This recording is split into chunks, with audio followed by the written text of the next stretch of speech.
E nós chegamos ao nosso último vídeo deste módulo, o vídeo onde vamos falar de alterações do eletrocardiograma nos pacientes com doença coronariana crônica. Lembrando alguns conceitos que até nós já comentamos, mas que valem a pena serem frisados. Primeiro, um paciente que tenha lesão coronariana pode ter um eletrocardiograma completamente normal, como está na tela de vocês. Então, gente, um eletrocardiograma normal não exclui doença coronariana.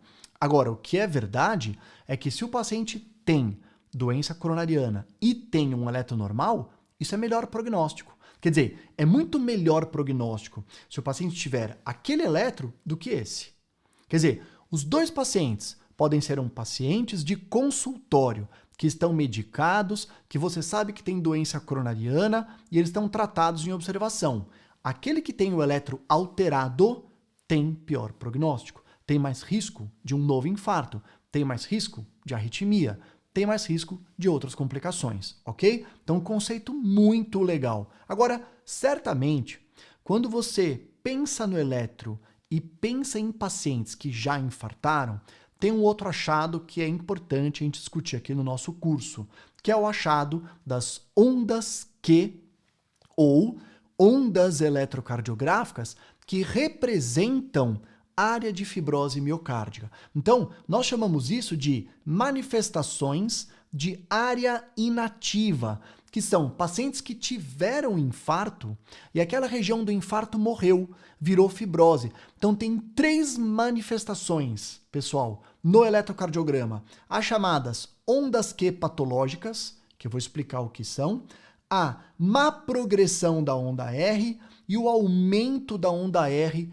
nas precordiais. Então, de novo, são 3 achados do eletrocardiograma que sugerem que aquele paciente tenha fibrose do miocárdio. Vamos começar pelas ondas Q patológicas. Lembra que nós vimos lá no módulo 1, onda P dos átrios, aí eu começo com o plexo QRS, uma primeira deflexão negativa eu chamo de onda Q. E ela não necessariamente é patológica, ela pode ser normal. Então, quando que eu chamo uma onda Q de uma onda Q patológica, que é como estava lá no slide anterior? Quando ela tem uma duração igual ou superior a 1 quadradinho, como vocês estão vendo aqui. Então, a onda Q patológica, a onda que significa infarto antigo, ela tem que ser larga. Ela também tem um outro critério que ajuda a definir que ela seja patológica, que é a magnitude dela, a amplitude, o tamanho, ser acima de 25% do QRS, tá bom?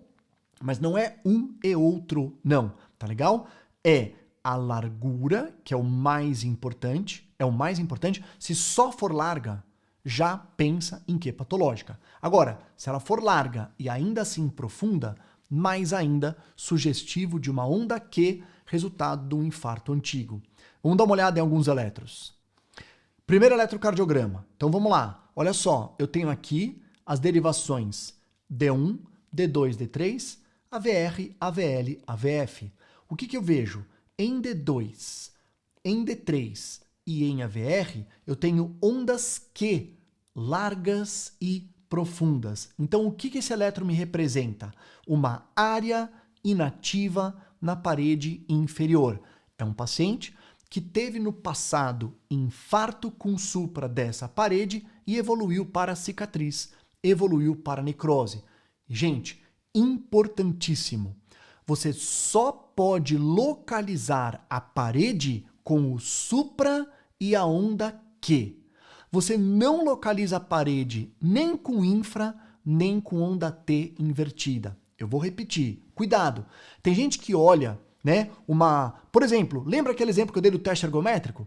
Alguém pode falar, olha, teve um infra no teste ergométrico de D2, D3 e F, então deve ser alguma coisa na coronária direita. Não dá para ter essa correlação, ok?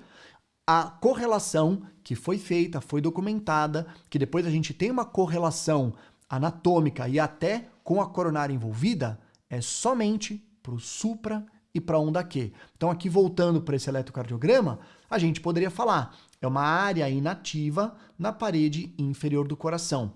Vamos dar uma olhada em alguns outros exemplos? Então vamos lá. Esse aqui, ó, mais uma vez, é um eletrocardiograma que tem uma onda Q em D2, em D3, em AVF. Na verdade, em D3 e em AVF, ele tem um QS, tá? E alguém poderia falar, poxa, Rafael, mas essa onda Q aqui não é patológica. Verdade, isso acontece.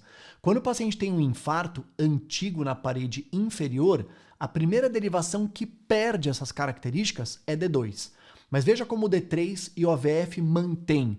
E mais do que uma onda Q, ele tem uma onda Q pura, que o nome disso é QS, tá bom? Então, marcação, sim, um marcador, né, de área inativa. E que se mantém aqui em outras derivações, ó, né? Então, olha aquele segundo critério, lembra? O primeiro critério era a onda Q patológica. Qual que é o segundo critério? A má progressão da onda R.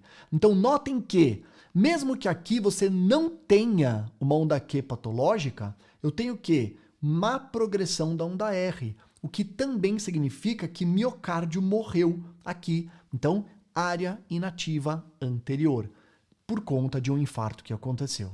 Vamos ver mais um exemplo desse segundo critério? Então, olha só. R, gente, esse complexo aqui está absolutamente normal. Nenhuma alteração. Agora, V2, ele continua o R normal, não chama muita atenção, exceto por um segmento ST aqui que a gente chama de plus-minus, né? Que é indicativo de doença coronariana crônica, tá? Agora olha V3. Cadê onda R crescendo? Olha V4, não tem onda R. Olha V5. E V6? Opa! Em V4, V5 e V6, eu tenho marcados aquelas ondas Q patológicas que a gente estudou. Agora, unindo a má progressão do R com isso daqui, nós temos então um outro indicativo de área eletricamente inativa por conta de um infarto antigo. E o último exemplo era o aumento da onda R, lembra? E como a gente já falou, aparece na imagem em espelho. Então, em V1, quando você vê esse aumento do R, a gente estudou isso na sobrecarga de ventrículo direito, lembra? E que ele tem outros critérios. Então, se você olhar esse eletrocardiograma e você falar, nossa, tá vendo aqui uma onda R grande em V2, será que isso aí é sobrecarga de ventrículo direito? Mas aí você não tem desvio do eixo, você não tem sobrecarga atrial direita, você não tem nenhuma outra manifestação, e você vai lembrar então que o aumento da onda R é a onda Q na parede dorsal, né? E isso aqui pode manifestar-se como uma área inativa dorsal. Então, 3 elementos do eletro que representam cicatriz de infarto. Onda Q patológica, a má progressão do R e o aumento da onda R ali em V1, V2, V3. Um grande abraço e até o nosso próximo módulo.